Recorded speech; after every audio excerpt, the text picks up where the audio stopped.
അതിക്കുള്ള മേപ്പാടിയിൽ നിന്ന് അനീഷ് നമുക്കൊപ്പം ചേരുന്നുണ്ട്. അനീഷ്, തങ്ങളുടെ പ്രിയപ്പെട്ടവരെ അവസാനമായി ഒരു നോക്ക് കാണാൻ വേണ്ടി ഏങ്ങലടിച്ചു കരയുന്ന ഒരു പറ്റം മനുഷ്യരെ ആ മേപ്പാടി ആശുപത്രിയുടെ മോർച്ചറിയുടെ മുൻപിൽ നിന്ന് നമ്മൾ കഴിഞ്ഞ ദിവസങ്ങളിലൊക്കെ കണ്ടതാണ്. അവരുടെ നിലവിളി മാത്രമേ നമ്മുടെയൊക്കെ കാതുകളിലും ഇപ്പോഴുമുള്ളൂ.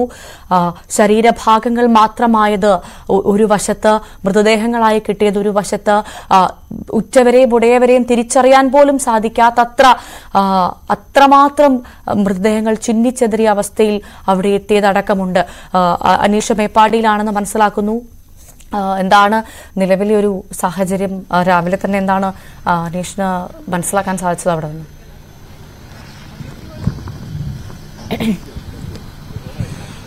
തീർച്ചയായും ഇപ്പോഴും മൃതദേഹങ്ങൾ എത്തിക്കൊണ്ടിരിക്കുന്ന സാഹചര്യം. ഇന്നിപ്പോൾ രാവിലെ തെരച്ചിൽ ആരംഭിച്ചു കഴിഞ്ഞാൽ ഇവിടേക്ക് മൃതദേഹം എത്തിക്കൊണ്ടിരിക്കാം. ഡോക്ടർ APJ അബ്ദുൽ കലാമിന്റെ പേരിലുള്ള കമ്മ്യൂണിറ്റി ഹാളാണ്. പക്ഷേ ഇതൊരു മോർച്ചറിയായി മാറിയിരിക്കുന്ന കാഴ്ച ആണ് നമുക്ക് ഇപ്പോൾ കാണാൻ കഴിയുന്നത്. ഈ ദുരന്ത ഭൂമിയിൽ നിന്നും എത്തിക്കുന്ന മൃതശരീരങ്ങൾ ഇവിടേക്കാണ് എത്തിച്ച് സൂക്ഷിക്കുന്നത്. ഇവിടേക്ക് ആളുകൾ എത്തി ഈ മൃതശരീരങ്ങൾ തിരിച്ചറിഞ്ഞ ശേഷം പലതും വീടുകളിലേക്ക് കൊണ്ടുപോകുന്നവരും ഈ പൊതു സംസ്കാര കേന്ദ്രങ്ങളിൽ ഈ മൃതദേഹങ്ങൾ സംസ്കരിക്കുന്നവരും ശ്മശാനങ്ങളിൽ സംസ്കരിക്കുന്നവരുമൊക്കെ ഉണ്ട്.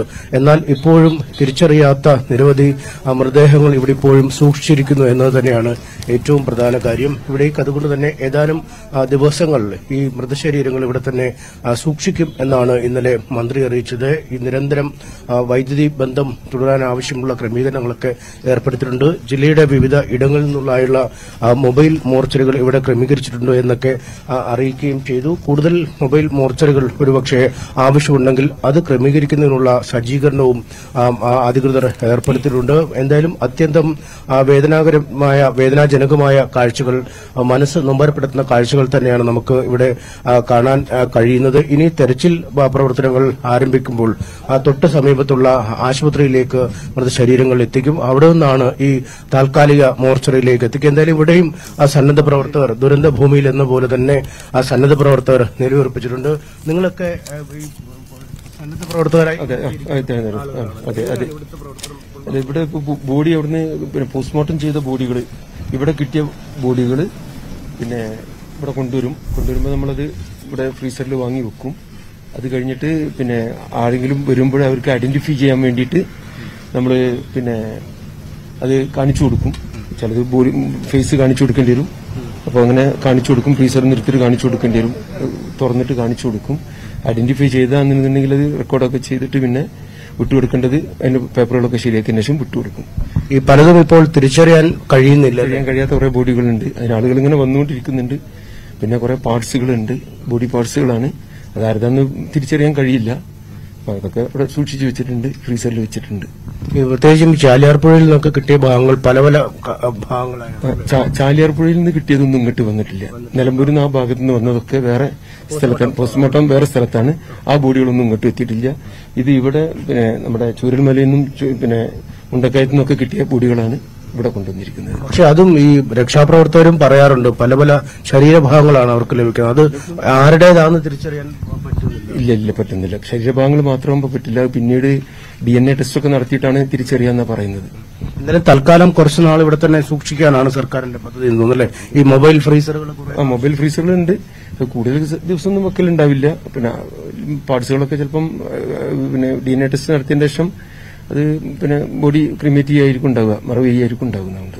ഇവിടെ വേറെ പ്രശ്നമുണ്ട്. ഈ ചിലപ്പോൾ ഒരു വീട് പൂർണ്ണമായും നഷ്ടപ്പെട്ട ഒരു കുടുംബത്തിലെ ആളുകൾ പൂർണ്ണമായിട്ടും മരിച്ചാൽ അവിടെ നിന്ന് തെരഞ്ഞു വരാൻ ഉറ്റവർ പോലും ഇല്ലാത്ത അങ്ങനത്തെ കുറെ കേസുകളുണ്ടാവും.